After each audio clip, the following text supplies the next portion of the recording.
I found out my family had moved Thanksgiving when my mother posted the pictures. Not from a phone call, not from a text, not even from one of those fake last-minute messages that says, "Sorry everything got crazy." I found out while standing in the back hallway of Brookside Elementary, holding a stack of permission slips under one arm, staring at my phone as my mother's Facebook post lit up the screen. Nothing better than having the whole family around the table. The whole family. There they were. My parents, my younger brother, his wife, my cousins, even Mrs. Hanley from across the street, who was not related to us at all but apparently still more welcome than I was. Everyone was crowded around my parents' dining room table, laughing under the warm yellow light from the chandelier I had helped my father install 10 years earlier. And my chair was not empty. It was gone. The little corner where I used to sit every Thanksgiving had been cleared out completely and replaced by a folding card table stacked with pumpkin pies. I stared at that picture until the hallway around me blurred. Then before I could even breathe, another notification came in. A Venmo request from my younger brother Mason. $18,700. The note said, "Food truck repair. Family responsibility. Don't make Dad ask twice." I stood there in a school hallway decorated with paper turkeys and crooked little pilgrim hats, holding my phone like it had burned me. They had eaten without me, smiled without me, posted the pictures without me, called it the whole family without me. But when the bill showed up, somehow I was family again. My phone buzzed again. "Mason, can you just handle it today? The truck is stuck at the repair shop. We have the Christmas market next week.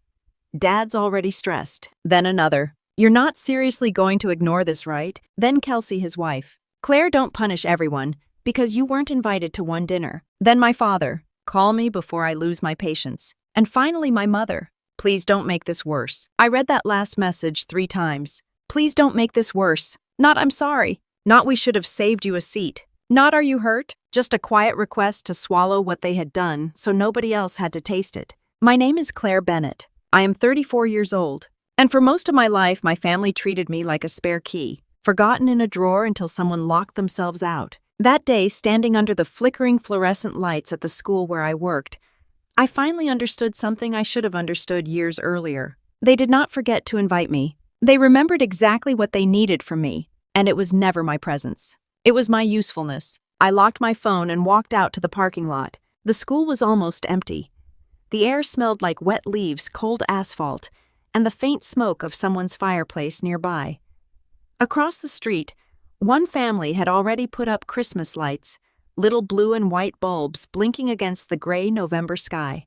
I sat in my car with both hands on the steering wheel. For years, something like this would have made me cry. I would have called my mother first. I would have tried to keep my voice steady. She would have sighed and said, "Oh, honey, don't make this bigger than it is."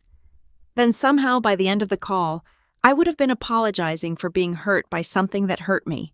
But that afternoon, I did not cry. Something quieter happened. Something inside me clicked shut. Not my heart, the door. I grew up in Canton, Ohio, in a 2-story house with a cracked driveway, a sagging basketball hoop, and a maple tree out front that dropped leaves faster than anyone could rake them. My father, Ron Bennett, owned a small appliance repair shop on Maple Avenue. He fixed washers, dryers, refrigerators, ovens, anything with a motor, a wire, or a customer too tired to buy a new one. People in town respected him. They called him hardworking, old school, dependable. At home, dependable meant something different. It meant everyone worked around his moods. My mother, Diane, was gentle in the way people become gentle when they are afraid of conflict. She could soften a room with soup-folded laundry or a change of subject. She remembered birthdays, mailed cards, and knew exactly how much cinnamon belonged in sweet potato casserole. But keeping peace in our house usually meant keeping me quiet. And then there was Mason, my younger brother, 2 years younger than me. Born with my father's laugh, my mother's dimples, and a talent for walking away from messes while someone else reached for the mop. When Mason was 6, he broke Mom's favorite lamp playing indoor baseball. I was 8. Dad walked into the living room, saw the shattered glass, and looked straight at me. "Why weren't you watching him?" I remember Mason standing behind him with the plastic bat still in his hand. I remember saying I wasn't even in here. Dad didn't care. "You're the older one, Claire." That sentence became the soundtrack of my childhood. "You're the older one. You know better. Help your brother. Don't be selfish. Family comes first." By 12, I could cook dinner when Mom had a migraine. help Dad sort receipts from the shop, calm Mason down after he lost a game, and lie for him when he forgot homework. When Mason failed Algebra 1, tutored him every night at the kitchen table. Dad praised him for trying. When I made honor roll, Mom taped the certificate to the fridge for 2 days, then moved it into a drawer because Mason said it made him feel stupid. His baseball trophies stayed in the hallway for years. Guests saw them the moment they walked in. Mine lived in folders. That is how I learned my role. Mason was the dream. I was the support system. There was one summer I still remember too clearly. I was 15 and Dad let me help at the repair shop because his assistant had moved to Florida. At first, he only gave me small jobs. Sweeping, sorting screws, answering the phone, wiping fingerprints off stainless steel ovens. But I loved that shop. I loved the smell of dust, grease, cardboard boxes, and old coffee. I loved the workbench with its little drawers full of screws, switches, and fuses. I loved watching broken things come back to life because someone knew where to look. One afternoon, an older woman named Mrs. Alvarez came in, nearly crying because her dryer had stopped working and she could not afford a new one. Dad was out on a service call. I asked if I could take a look. It was just a bad thermal fuse. I had watched Dad replace one the week before. I fixed it in 20 minutes. Mrs. Alvarez hugged me so hard I dropped the screwdriver. When Dad came back, I thought he would be proud. He looked at the dryer, then at me, then at the receipt I had written. "You got lucky," he said. That was all. An hour later, Mason walked in wearing his baseball jersey, even though the season had already ended. He announced that his coach said he had natural leadership. Dad stopped working. He smiled, clapped Mason on the back. "That's my boy." I can still hear those words. They filled the shop. They filled every corner. They filled the space where my father's pride for me should have been. After high school, I wanted to leave Ohio. I wanted to study business administration at a university 2 hours away. Nothing fancy, nothing impossible. Just far enough to become someone without being handed a grocery list of family problems every morning. Dad said money was tight. Mom said community college was practical. Mason said, "Why do you need to move away? You're not exactly the dorm party type." Everyone laughed. I smiled because I had been trained to make my own humiliation easier for the room. So I stayed. I took classes at night, worked in the office at Brookside Elementary during the day, helped Dad with bookkeeping on weekends. By the time I was 25, I was the administrative manager at the school and doing bookkeeping for small businesses on the side. It was not glamorous, but it was honest. And at work, being reliable did not mean being invisible. At Brookside, people noticed. Teachers thanked me when I found missing forms. Parents cried when I quietly helped them apply for lunch assistance. Kids waved at me in the hallway like I mattered. That school became the first place in my life where being useful did not feel like being used. Mason, meanwhile, bounced from dream to dream like a man allergic to finishing anything. Landscaping, pressure washing, flipping furniture. A podcast about small-town ambition that lasted 3 episodes. Each time he quit, Dad called it a learning experience. Each time I kept going, they called it expected. Then Mason married Kelsey. Kelsey was pretty in a sharp, polished way. Perfect nails, perfect hair, perfect church smile.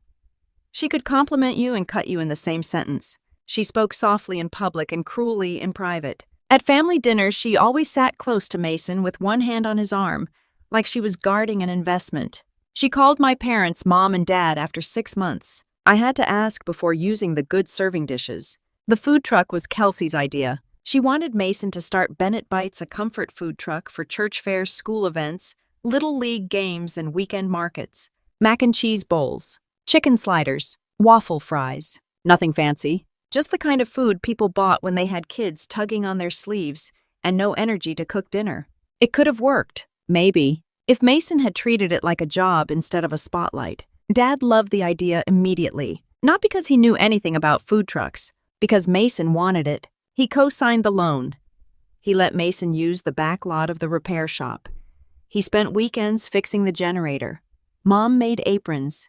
Kelsey made an Instagram page and started calling herself co-founder. Everyone acted like the family had built something together, except no one asked me to be part of it, until the bills came. First, Mom called because the truck needed a new refrigerator unit and Mason was a little short. Then Dad asked if I could cover the permit fee because the deadline had snuck up on them. Then Kelsey texted me a photo of a Costco receipt. "Can you reimburse this?" It's technically for the family business. The family business. That phrase appeared every time they needed my card. And I helped. I hate that part, but it is true. I paid for a replacement tire. I covered an insurance payment. I bought a used tablet for taking orders. I sent money when Mason said the generator repair was the only thing standing between him and success. Each time they thanked me quickly, then erased me faster. At the first summer festival, Bennett Bites sold out by 6. Mason posted a picture of himself and Dad standing beside the truck, arms crossed, both grinning. The caption said, "Bennett men build things that last. Bennett men." I stared at that caption for a long time. Then I liked the post, because some part of me was still begging to be included by people who had already decided I was background. Thanksgiving was supposed to be at my parents' house on Thursday at 5. Mom told me that in October. I bought sweet potatoes. I bought brown sugar marshmallows, pecans, and the good butter that cost almost twice as much. I ordered Mom a ceramic pumpkin dish because she collected seasonal things she never used but always smiled at. I rearranged my school schedule so I could leave early. I even wrote down a reminder to help Mom wash the big roasting pan afterward, because somehow I still thought of myself as the daughter who stayed late and cleaned while everyone else moved to the living room. Then the Monday before Thanksgiving, Mom texted, "We may do something smaller this year.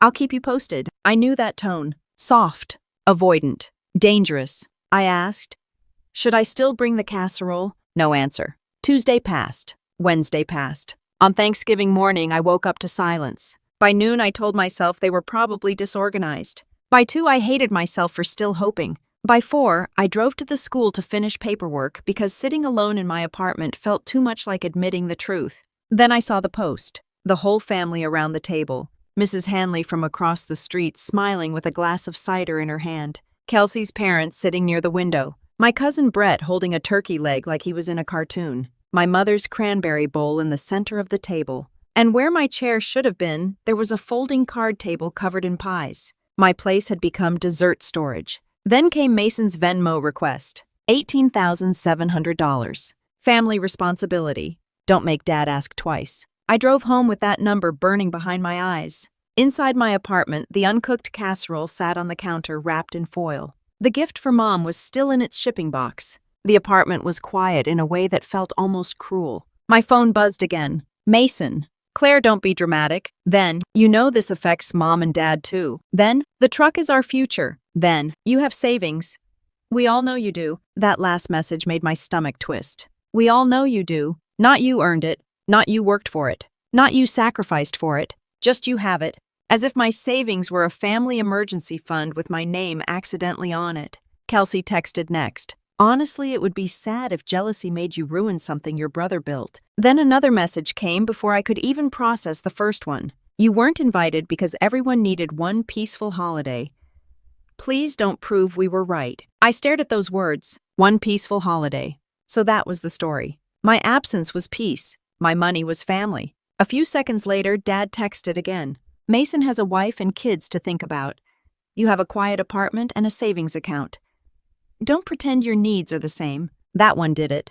Not because it was the cruelest thing my father had ever said, because it was the clearest. He did not see my life as a life. He saw it as available space. No husband, no children, no loud emergencies. So in his mind, I had less to protect, less to lose, less reason to say no. I stood in my kitchen staring at the casserole I had prepared for a table that had replaced me with pies, and something in me stopped reaching. I made tea. I sat at my small kitchen table. I opened the Notes app on my phone and wrote 3 lines. They did not invite me. They sent me the bill. I am not paying to belong anymore. My hand did not shake. That was how I knew the old Claire was leaving. The next morning, I called the repair shop where the food truck had been taken. A man named Russell answered. He sounded tired, like someone who had already spoken to Mason. I gave him the invoice number from the Venmo request. Whose name is on the repair order, I asked. Mason Bennett, he said. Ron Bennett as backup contact. Is my name anywhere? A pause. No, ma'am. Is my card on file? Number. Good. Please make a note that I'm not responsible for payment, and no one has permission to add my information. He hesitated. I can do that. That was it. No shouting. No threats. No revenge speech. Just a boundary spoken into a phone. Then I called the insurance company because I had paid the truck policy once before with my card. I asked them to remove my payment method permanently. The woman asked if I wanted to keep the policy active. That's up to the policyholders, I said. And you are not one of them. When I hung up, I did not feel victorious. I felt cold. Boundaries do not feel powerful at first when you have been trained to feel guilty for having them.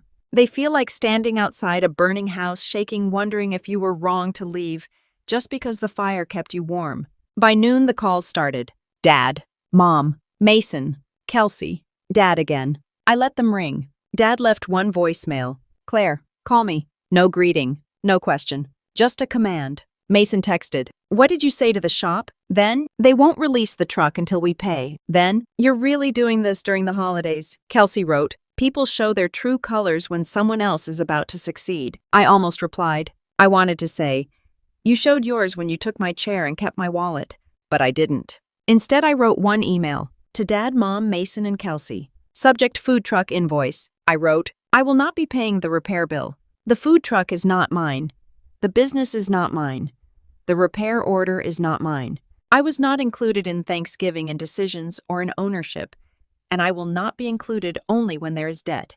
Please handle this directly. Claire. I read it twice. It was not emotional. It was not cruel. It was true. Then I pressed send. For the rest of the day, my phone buzzed like something trapped under glass. I turned it off. That night, I slept better than I expected. The next morning, my mother came to my apartment. She did not call first. She knocked softly the way she always did when she wanted forgiveness before conversation. When I opened the door, she was standing there in her navy church coat, holding the ceramic pumpkin dish I had ordered for her. The shipping box was open. For one strange second, I thought she had brought it because she knew I had meant it as a gift. Then I remembered I had accidentally shipped it to her house. Even my gift had gone to the table where I wasn't welcome. Can I come in? She asked. I stepped aside. She sat on the edge of my couch and kept the pumpkin dish in her lap like it was fragile enough to accuse her. I didn't know your father hadn't told you, she said. About Thanksgiving. Her eyes dropped. Mason and Kelsey wanted it earlier because of the kids' schedule. Then your dad said you were probably busy. I asked you if I should bring anything. I know. The words were barely there. I waited. Mom turned the dish in her hands. Kelsey said you make things tense. I laughed softly. I make things tense. She said you look down on Mason. I paid his insurance. Mom flinched. I did not raise my voice. That seemed to disturb her more than anger would have. For years I cried during these conversations. I explained, begged, tried to prove my pain was reasonable. Mom knew what to do with tears. She could hug me, pat my back, tell me not to let things get to me. But calmness left her with no role to hide behind. Claire, she said your brother is under a lot of pressure. So am I. You've always been stronger. There it was. The sentence families use when they want to neglect you politely. You're stronger, so you need less. You're stronger, so carry more. You're stronger, so don't ask why no one saved you a chair. I sat across from her. Mom being quiet was not strength. It was exhaustion. Her face changed, just a little, as if she had heard the sentence but was afraid to understand it. Your father is furious, she whispered. I know. The truck matters to Mason. I know. Couldn't you just help this once and talk about boundaries later? Later. My family loved later. Later was where my hurt went to die. No, I said. Mom blinked. No. Number. The word felt clean. Small but solid. She looked at me for a long time. Then she placed the pumpkin dish on my coffee table. I thought you might want it back. I bought it for you. Her eyes filled. I know. When she left, I did not follow her into the hallway. I did not call after her. I washed the pumpkin dish, dried it carefully, and put it in my own cabinet. That was the first thing I kept. By Monday, the story had spread. Aunt Linda texted, heard there's trouble with Mason's truck. Hope you're not punishing your parents. My cousin Brett wrote, Mason says you sabotaged his business. Is that true? Kelsey posted on Facebook, some people smile at your table and secretly pray for your downfall. I stared at that one for a while. I had not been at the table. That was the whole point. At work, I kept my phone in my desk drawer and focused on school things. A missing lunchbox. A substitute teacher who could not find room 14. A little boy named Eli crying because he forgot his line in the Thanksgiving assembly and thought he had ruined everything. I crouched beside him and said, Sweetheart, one mistake does not ruin the whole story. The words stayed with me long after he left. One mistake does not ruin the whole story, but a pattern can. That afternoon, I was printing bus route updates when the front office went quiet. Not normal quiet, adult quiet. The kind people make when something inappropriate is happening, but no one wants to be the first to name it. I looked up. My father was standing by the reception counter. Mason stood behind him in a gray Bennett Bites hoodie. Kelsey stood beside him with sunglasses pushed into her hair, arms crossed, lips tight. My father's face looked carved from stone. "Claire," he said. "Not hello. Not sorry for coming to your workplace. Just my name used like a command." I stepped out from behind the counter and lowered my voice. "This is not the place." Dad looked around the school office like he owned the walls. "Then you should have answered your phone." Mrs. Paulson, our receptionist, suddenly became very interested in sorting paper clips. She was 71 and had worked at Brookside longer than anyone. She missed nothing. Mason stepped forward. "You called the repair shop. I asked them to remove me from an account that wasn't mine." "You made them nervous." "No," I said. "You made them unpaid." Kelsey laughed under her breath. "Wow. So this is who you really are." I looked at her. "No. This is who I am when I stop paying to be disrespected." Dad's jaw tightened. "You embarrassed this family. A year earlier that would have worked. 6 months earlier maybe. But standing there in the school office surrounded by construction paper leaves and children's drawings, I finally heard how absurd it was. I embarrassed the family, I asked. "You moved Thanksgiving without telling me. Posted pictures calling it the whole family. Then sent me an $18,000 bill." Mason glanced at Mrs. Paulson. "Keep your voice down." "I am." That was the problem. I wasn't yelling. I wasn't falling apart. I was making sense. Kelsey leaned in, her perfume sweet and heavy. Mason was right. You always wanted to feel superior. I looked at my brother. He looked away. That hurt more than Kelsey's words. Because somewhere under the grown man in the hoodie was the little boy who used to crawl into my bed during thunderstorms. The boy I made peanut butter toast for when Mom was too tired. The boy whose report cards I hid so Dad would not explode before dinner. I loved him before he learned to use that love like a ladder. "Mason," I said quietly. "Did you tell Dad I paid your insurance twice?" His face went red. Dad frowned. "What?" Kelsey snapped. "That is not the point. Did you tell him about the tire, the permit, the tablet, the generator part?" Mason's eyes flicked toward Dad. "It wasn't like that. It was exactly like that," I said. "I just didn't bring it up because I thought helping quietly meant something." Dad looked at Mason, then back at me. "Family doesn't keep score." "No," I said. "Family doesn't make one person pay the score and then shame her for reading it." The office went silent. Even the printer stopped. Kelsey's mouth twisted. "You're going to regret this when nobody shows up for you." There it was. The threat under every request. "Obey or be alone." I felt it move toward me, then past me. "I have been alone at that table for years," I said. "This is just the first time I'm not paying for the meal." Mason's face hardened. "You don't have a husband or kids, Claire. What else are you saving for?" Mrs. Paulson's paper clips stopped moving. For a moment I heard nothing but the hum of the old ceiling vent. That sentence should have destroyed me. A younger version of me would have carried it home, turned it over in my chest, and wondered if he was right. But the woman standing there had finally learned the difference between loneliness and being used. "I am saving for a life where people don't measure my worth by how much of it I give away," I said. Mason blinked. Dad stared at me. For the first time in my life, he looked like he did not know what command came next. I turned to Mrs. Paulson. "Could you please call the principal?" Dad's expression changed. "You don't need to do that." "Yes," I said. "I do." Mason stepped back. Kelsey whispered something sharp. Dad pointed once like he wanted to leave a final warning in the air, but no words came. They left before the principal arrived. After the door closed, Mrs. Paulson slowly took off her glasses. Then she said, "Honey, I don't know your family, but I know a bill collector when I see one." I laughed. Not because it was funny, because if I didn't, I might finally cry. The church Christmas market was 6 days later. I wasn't planning to go. Brookside had a booth there every year selling student-made ornaments, and normally I volunteered. But that year, I wanted distance from anything that might bring my family into the same room. Then my principal called. "Claire, I hate to ask, but Mrs. Paulson has the flu. Could you cover the booth for the first hour?" I almost said no. Then I thought about Eli and the 4th graders who had spent 2 weeks making glitter snowmen. I thought about how unfair it was that my family had made even my community feel unsafe. So I went. First Grace Church was warm, crowded, and loud. The basement smelled like coffee, cinnamon, old carpet, and winter coats. Folding tables lined the walls. There were wreaths, candles, baked goods, knitted scarves, jars of jam, and children running around with candy cane face paint.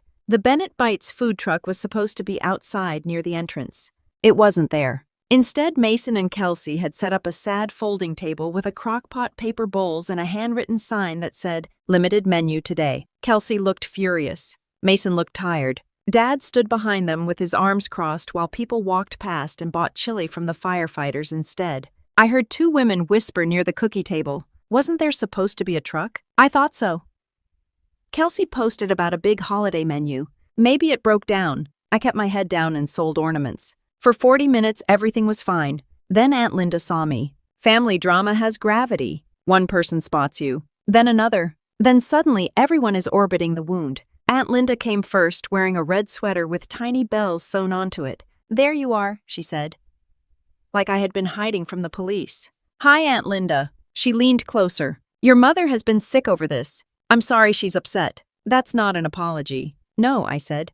"It isn't." Her lips pressed together. "Mason said you refused to help from the very beginning. He said you were bitter because nobody made you part of the truck." I stared at her. There it was, the missing piece. They had not only erased me, they had rewritten me. Before I could answer, Dad appeared beside her. Then Mason. Then Kelsey. A small circle formed near the ornament table. Dad kept his voice low, but not low enough. "You need to fix this." I looked around at the church basement, at the kids, at the old women selling fudge, at the pastor's wife pouring coffee. Still not the place. "It became the place when you decided to make private family matters public," Dad said. I blinked. "I didn't come to your workplace. You came to mine." A few heads turned. Kelsey flushed. Mason spoke through his teeth. "The truck would be here if you had just helped." "No," I said. "The truck would be here if you had paid your bill." Aunt Linda gasped, as if I had cursed in church. Dad stepped closer. "After everything this family has done for you," there it was. The sentence I had been waiting my whole life to hear clearly. "Everything this family has done for you." I reached into my tote bag and pulled out one folded sheet of paper. Not legal paperwork. Not a contract. Not a lawsuit. Just a simple list. Dates. Amounts. Reasons. Money I had paid quietly over the years. I had not printed it to attack them. I had printed it because after 34 years, I no longer trusted my family to remember the truth if it made them uncomfortable. I handed it to my father. His eyes moved down the page. Slowly. The total at the bottom was not even the most important part. $42,316. The important part was that every line had a story. A tire. A permit. Insurance. Mom's dental deposit. A generator. A Costco order. A hotel room after Mason and Kelsey had a fight, and Mom begged me not to tell Dad. Dad's hand tightened around the paper. Mason saw the total and went pale. Kelsey whispered, "Are you serious?" "No," I said. "That's what I asked myself for years." Aunt Linda leaned over. The bells on her sweater jingled. Her expression changed. Not completely. "Just enough." "Ron," she said quietly. "What is this?" Dad folded the paper too quickly. "Not now." Aunt Linda looked at Mason. "You told us she never helped." Mason opened his mouth. Nothing came out. That silence was louder than any confession. Kelsey stepped in, voice sharp. "This is manipulative. Anyone can make a list." I looked at her. "You're right. Anyone can make a list. But not everyone can explain why they needed their sister-in-law's money and then told the family she was jealous." Someone behind Aunt Linda whispered, "Oh my." Dad's face darkened. "Enough." "No," I said. "Now is fine." Mason glared at me. "You're enjoying this." "I'm really not." "You always thought you were better than me." "I thought you were my brother." That silenced him. For 1 second his face changed. The arrogance slipped. The little boy was there again, scared of thunder, waiting for me to turn on the hallway light. Then Kelsey touched his arm and he disappeared. Dad looked at me. "This doesn't prove anything." "It proves I was helping," I said. Quietly. "For years. And the first time I said no, you treated me like I betrayed you." Dad's jaw worked. "You could have talked to us privately. I tried privately my whole life. You only heard me when I stopped paying." The room went still. Mom appeared at the edge of the circle. I had not seen her come in. She wore the same navy coat from my apartment. Her face was pale and one hand was wrapped around the strap of her purse like she needed it to stay upright. "Claire," she said. Everyone turned. She looked at Dad. Then Mason. Then me. "I told them not to send the request," she said. The room seemed to hold its breath. Dad's eyes flashed. "Diane." "No," she said. Her voice shook, but it did not stop. "I told you it was wrong." Mason looked betrayed. "Mom." She turned to him. You didn't even save your sister a plate. That sentence did what the list never could. It cut through the money, the truck, the repairs, the excuses. A plate, a chair, a place, the smallest proof that someone belongs. Mason looked down. Kelsey rolled her eyes. Oh my God, this is so dramatic. Mom looked at her with a sharpness I had never seen before. No, Kelsey, she said. It is shameful. For the first time in my life, my mother did not step around my father's anger. She stepped in front of it. Dad's face darkened. Diane, enough. She flinched. But she did not move. No, she said. It has been enough for a long time. Then she looked at my father. We let her pay for years, Ron. And then we ate Thanksgiving without her. The bells on Aunt Linda's sweater jingled softly as she shifted her weight. No one laughed. No one interrupted. Around us, the Christmas market continued in strange little pieces. Children laughed near the cookie table. Someone announced raffle tickets over the microphone. Coffee poured into foam cups. A baby cried. Ordinary life kept moving around a family finally standing in the truth. I looked at Mason. I don't hate you, I said, but I am done funding the version of you that never has to grow up. His mouth tightened. I looked at Dad. I don't need you to admit you favored him. I already lived it. His eyes met mine. For once, I did not look away. I needed a father, I said. You kept giving me invoices. No one spoke. Then I turned to Mom. I love you, I said, but I can't keep shrinking so everyone else feels comfortable. Her eyes filled. I know. Maybe she did. Maybe she didn't. But that was the first time she had said anything close. I picked up my tote bag, handed the ornament money envelope to another teacher, and walked out of the church basement. No one followed me. Outside, the evening air was cold enough to sting. Near the curb, the place where the Bennett Bites truck should have been sat empty. For years, emptiness had terrified me. That night, it looked honest. I sat in my car for a minute before starting the engine. Through the basement window, I could see Mason standing behind the folding table, his shoulders rounded. Kelsey was talking fast, her hands moving like she was trying to repair the room with volume. Dad stood stiffly beside the crock-pot, still holding the folded paper. Mom was not standing with them anymore. She was sitting alone at a table near the wall, wiping her eyes with a napkin. I drove home with no music on. At every red light, I waited for guilt. It did not come. Sadness did. Of course it did. I grieved the family I wanted, the father I chased, the mother who knew more than she said, the brother I protected until protection became permission. But guilt did not come. That was new. A week later, Mason texted. We had to cancel the Christmas market schedule. Hope you're happy. I deleted it. Kelsey unfriended me. Dad stopped calling. Mom began texting on Sunday afternoons. Small things. I made soup today. The neighbor's dog got loose again. I saw a cardinal outside the kitchen window. Sometimes I answered. Sometimes I didn't. That was another boundary I had to learn. Love does not require immediate availability. A message can wait, even from your mother. In January, I opened a separate savings account and named it Future. It sounded corny. I didn't care. I put in the amount I would have spent fixing Mason's truck. Not all at once, just enough to make a promise to myself. That spring, I started taking more bookkeeping clients. Small businesses, real people. A barber shop whose owner hated spreadsheets. A daycare run by two sisters who kept receipts in a shoebox. A retired mechanic trying to help his granddaughter open a flower stand. I called the business Maple Ledger Services, not because of my father's shop, because of the street where I finally learned the difference between being useful and being valued. By summer, I had enough clients to reduce my school hours. When I told my principal, she hugged me. We'll miss you, she said, but I'm proud of you. Proud. The word still startled me. Some words take longer to believe when you grew up starving for them. In August, Mom asked me to meet her for breakfast. Not at the house, at a diner halfway between us. I almost said no. Then I decided I could leave if I needed to. She was already there when I arrived, sitting in a booth by the window, hands wrapped around a coffee mug. For a moment, she looked like someone waiting for a verdict. I sat across from her. She slid an envelope toward me. My chest tightened. What is that? Not enough, she said. But a start. Inside was a check for $5,000. I pushed it back. Mom, I'm not here for money. I know. Then why? Her eyes filled. Because I let you carry things I should have stopped. The waitress came by. Mom ordered pancakes. I ordered eggs. We sat quietly until the coffee was refilled. Then Mom said something I never expected. When you fixed Mrs. Alvarez's dryer, your father told me about it. I looked up. He did. He said you were clever.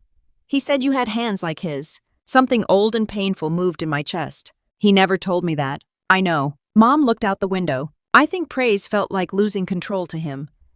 With Mason, praise was easy because Mason always needed him. With you, she turned back to me. You scared him, I laughed softly. I was a kid with a screwdriver. You were a kid who didn't need permission to be capable. That sentence stayed with me. It did not heal everything, but it helped me set down a question I had carried since childhood. Why wasn't I enough? Maybe I had been enough. Maybe that had been the problem. I did not take the check that day. Not because I wanted to punish her, because I did not want repayment to replace repair. I told her, if you want to make things right, start telling the truth when I'm not in the room. She cried then, quietly. I let her. A year passed. Bennett Bites never became what Mason promised it would be.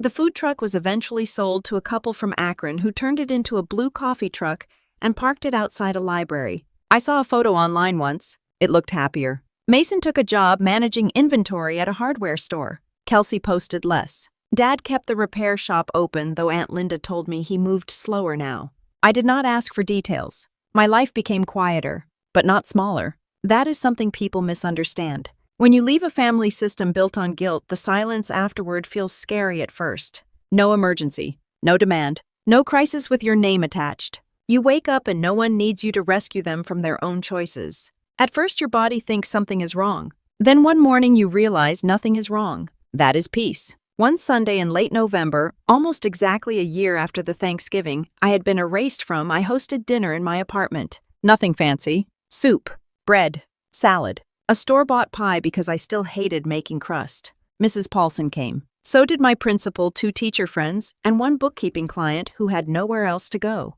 Mom came too. She brought the cranberry bowl. She did not ask if Dad could come. I respected her for that. Before we ate, she stood in my kitchen holding the bowl with both hands. I brought this, she said, because it should have been on your table too. That nearly broke me. Not in the old way. In a new way. The kind where something frozen starts to thaw, and you do not know whether to trust the warmth. I took the bowl and set it in the center of the table. Every seat was filled. Not because I had begged anyone to be there. Not because I had paid for belonging. Because the people at that table wanted to come. Halfway through dinner, my phone buzzed. A text from Dad. Happy Thanksgiving. That was all. No apology. No explanation. No demand. Just 2 words that arrived a year late and somehow mattered less than I once imagined they would. Mom saw my face. Is it him? I nodded. She looked worried. I locked the phone and placed it screen down on the counter. I'll answer later, I said. And I did. 3 days later. Happy Thanksgiving, Dad.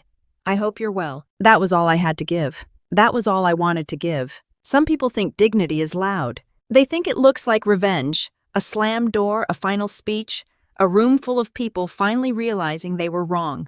Sometimes dignity is that. But most of the time, dignity is quieter. It is keeping the money you earned. It is deleting the message that tries to pull you back into your old role. It is refusing to confuse guilt with love. It is setting a plate for yourself after years of waiting for someone else to do it. Family is not proven by how much you can endure. Legacy is not a last name on a truck, a shop, a house, or a holiday card. Legacy is how people feel when they leave your table. Seen, safe, respected, not useful. I used to think being useful would eventually make me loved. Now I know better. Love does not send you a bill for a seat it never saved. Love does not call you selfish for refusing to bleed quietly. Love does not erase you from the picture and still expect you to frame it. That Thanksgiving, my family taught me something they never meant to teach. You can spend your whole life trying to earn a place in a room where people benefit from keeping you near the door. Or you can leave, build your own table, choose your own chairs. And when the right people arrive, you will not have to remind them to make room. They already will. So let me ask you this. If your family only remembers you when they need money help or forgiveness, is that still family? Or is it just a debt wearing your last name?